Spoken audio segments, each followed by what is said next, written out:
Perfil está de volta conversando hoje com a cantora e jornalista Tânia Malheiros.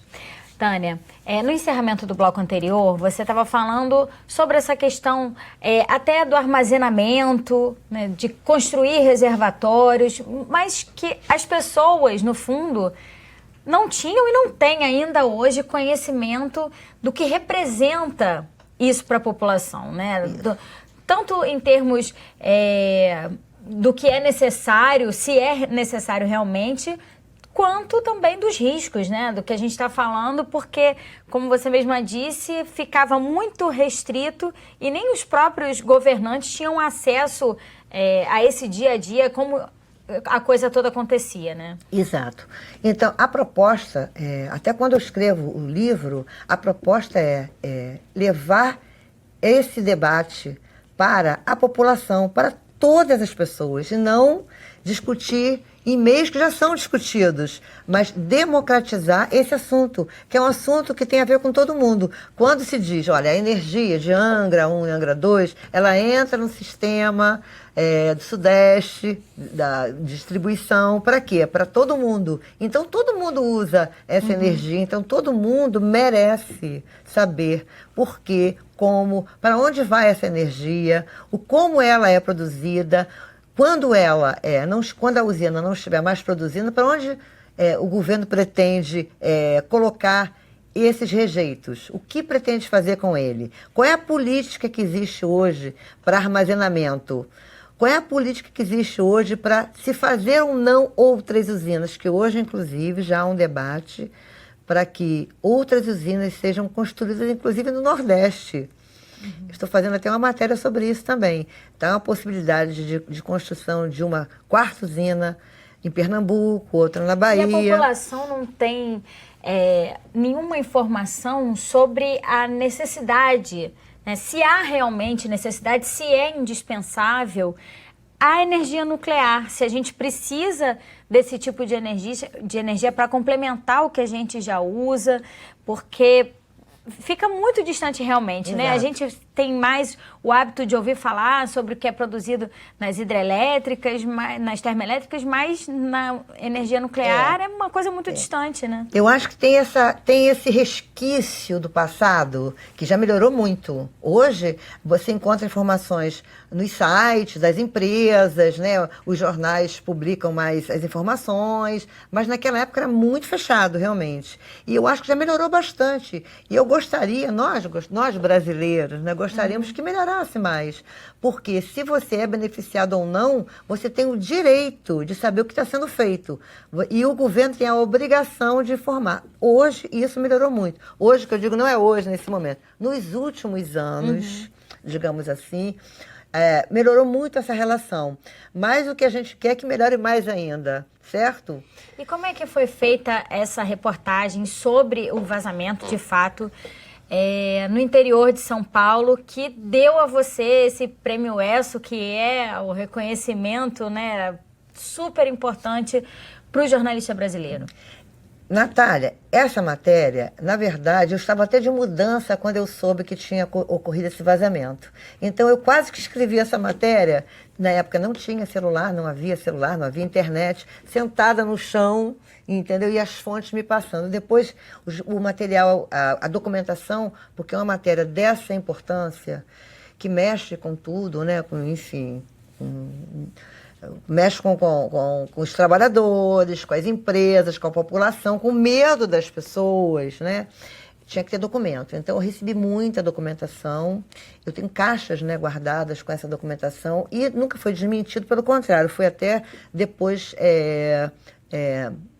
aprovado, né, o que tinha sido feito, que estava tudo correto.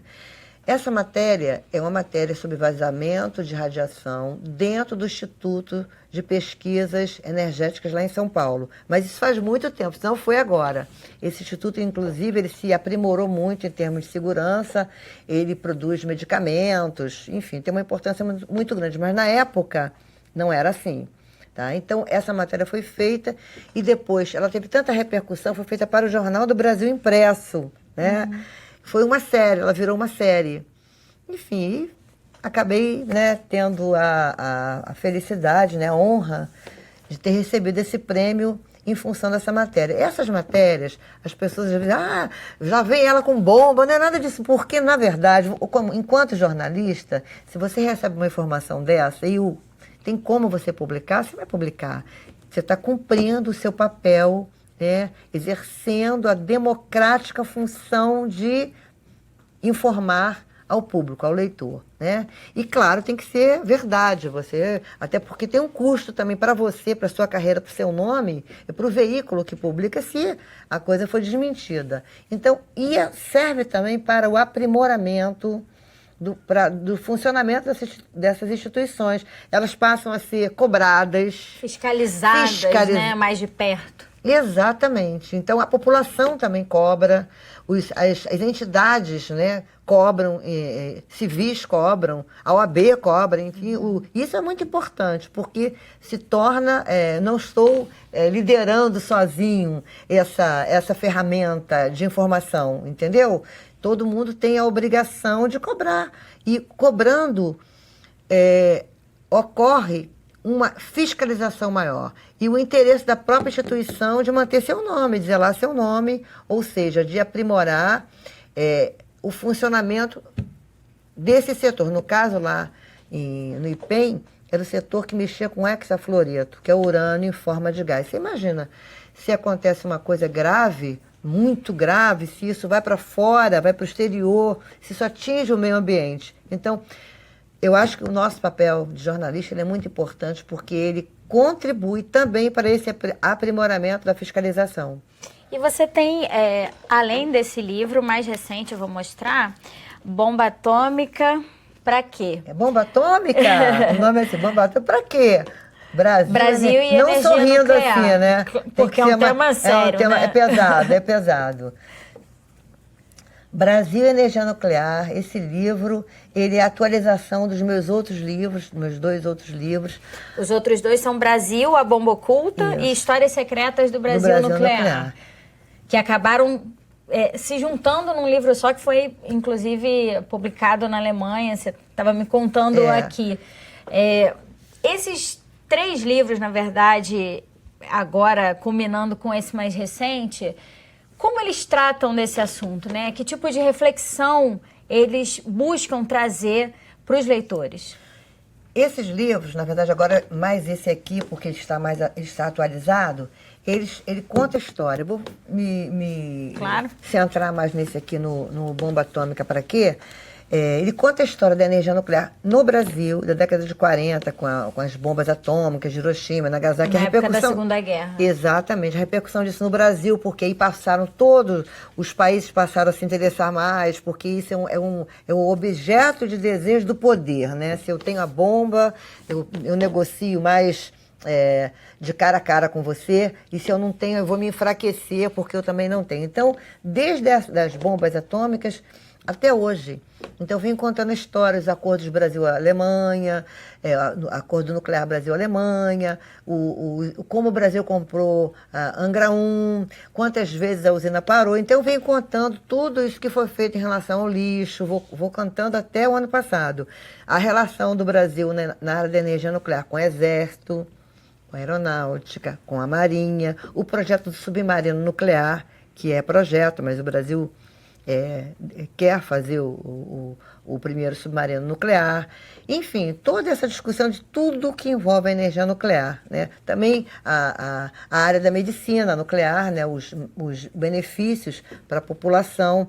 Então, o que acontece? Eu vim fazendo esse livro porque as pessoas vinham me incentivando também. Você já escreveu tanta coisa sobre isso. Eu fui espetada mesmo por esse incentivo de muitas pessoas. Eu juntei todas as minhas matérias com as pesquisas que eu fiz, com todos os livros que eu li, e eu construí esse livro para qualquer pessoa entender. O texto ele é jornalístico, não tem nenhuma pretensão, imagina, não é um livro acadêmico, cientista, não é nada disso. Eu entrevisto várias pessoas de várias opiniões, porque eu acho importante, né, não só uma visão. Ele não é nem contra nem a favor, pelo contrário, ele é um livro que aborda o tema de uma forma jornalística, né? Como eu sou jornalista, então, e vai contando uma história até hoje, mas de forma jornalística, de forma simples,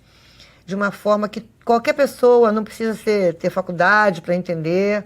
É bem simples a linguagem. Então você não está buscando se posicionar, Não. dar a sua opinião em relação à questão nuclear no Brasil. Eu lido com fatos. Eu lido com fatos, basicamente. Agora, claro, no final, as pessoas vão chegar a uma conclusão. Cada um vai tirar a sua própria conclusão. Cada um tira a sua conclusão. Muitas coisas, o Brasil... Um fato bem interessante, quando o Brasil assinou o acordo com a Alemanha, em 1975... Até mesmo o Juscelino Kubitschek escreveu uma carta de próprio punho para o Geisel, e essa carta está aqui. É uma carta de próprio punho do Juscelino, parabenizando-o, porque era como se o Brasil estivesse saindo das amarras do poder do domínio americano, porque o Brasil havia comprado o Angra 1 dos americanos, e na hora de fornecer o combustível, como é que o carro vai funcionar sem combustível? Então, o que os americanos fizeram? Venderam a usina, o Brasil comprou a usina no final da década de 60, mas na hora de vender o combustível para a usina funcionar, eles se negaram. Então, quando o Brasil, o Geisel, assinou o acordo com a Alemanha para comprar 8 usinas, olha que coisa, 8 usinas, o próprio Juscelino Kubitschek parabenizou o Geisel. Tem uma carta aqui no livro de próprio punho, porque era uma visão, né, de que o Brasil estaria saindo das amarras americanas e fazendo outros negócios com outros países. Ganhando mais independência. Exatamente. Né? Entendeu? Então, o livro ele aborda tudo. Quer dizer, não é que hoje a gente vê que foi um erro.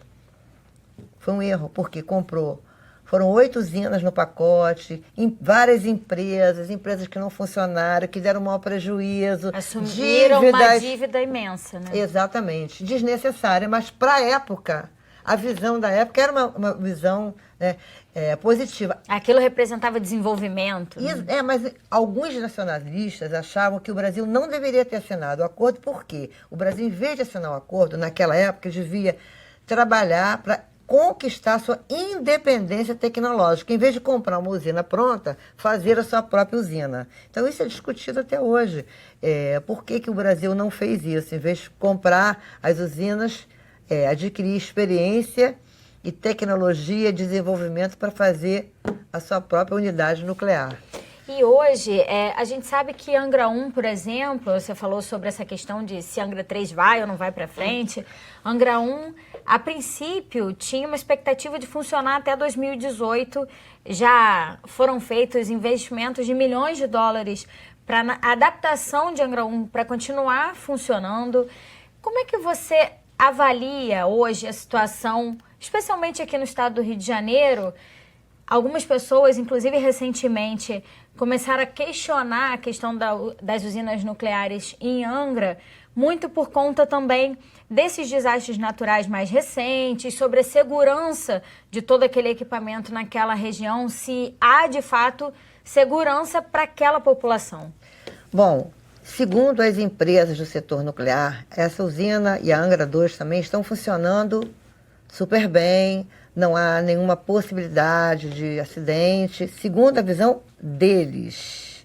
Porém, é claro que há sempre um medo na população, a prefeitura sempre fica antenada, digamos assim, porque se acontecer alguma coisa, vai ser muito complicado, porque as estradas estão ruins, né? Não há um investimento, segundo eles, né? Enfim. Para rotas de fuga, né? Exatamente. Agora, as usinas, segundo as empresas, estão funcionando com a área de segurança muito bem. E o plano de emergência também, uns acham que o plano não vai funcionar, outros acham que vai funcionar. Essa questão, Natália, é uma questão assim, ela é muito complicada. É complicada porque as usinas, elas são uma realidade. Elas são duas realidades, né? Mas o central nuclear, Álvaro Alberto, ela é uma realidade. E que o país vai ter que conviver com isso. Por quê? Já estão construindo os depósitos para os rejeitos produzidos por uma e por outra. Nenhum Estado quer ficar com um rejeito produzido por outro estado, embora a energia seja consumida, ela entre no sistema elétrico para todo mundo, porém, na hora de discutir o rejeito, ninguém quer. A parte ruim ninguém quer. Ninguém quer, como aconteceu em Goiânia, né? Ninguém queria o lixo, mas lá era uma outra coisa, lá era efetivamente lixo. Aqui tem lixo, né? Mas tem material que pode ser reaproveitado. Então nós temos uma realidade. O que eu acho, minha opinião, assim, modesta opinião, é que tem que haver mais debate. E tem que haver implementação de recursos para cada vez mais as usinas se tornarem seguras. Isso é fundamental. E debate com a população, para que todo mundo saiba sempre se acontecer alguma coisa, o que deve fazer. Enfim. E essa questão do debate até faz parte também dessa sua iniciativa com o blog, que trata desse assunto, que também ajuda a população a estar em contato, a ter conhecimento desse tema, né? Queria que você passasse para quem está em casa qual é o endereço do blog, para quem quer acompanhar esse assunto que é tão importante. Bom, o blog é https://Tânia Malheiros-jornalista.blogspot.com. Consegui! E tem todas as notícias mais recentes, sobre a questão nuclear no Brasil. E interessante também, a energia solar, quando nós, jornalistas, falávamos em energia solar há 30 anos atrás, as pessoas riam. Energia solar, que isso? Era uma coisa assim, isso é coisa de poeta. Energia solar, hoje, como cresceu no Brasil os investimentos, né, e a utilização da energia solar. Ontem eu vi uma propaganda do Michel Teló, esse menino que canta, que faz o maior sucesso, a garotada adora, de energia solar. Eu falei, isso é muito bacana. Quer dizer, é uma fonte que está aí, que as pessoas já estão falando, colocando em buscando essas alternativas, porque né? Antigamente energia limpa. Você não podia nem falar em energia solar, que todo mundo ria. Que isso, está delirando. Então, eu acho que esse debate ele é muito positivo. Bom, e antes da gente terminar, vou mostrar de novo o livro, porque o livro da Tânia está já sendo vendido nas unidades da Livraria da Travessa. Em todas as lojas da da Livraria da Travessa. Quem quiser, Bomba Atômica, para quê? E pelo site da editora Lacre. Gente, a gente precisa encerrar.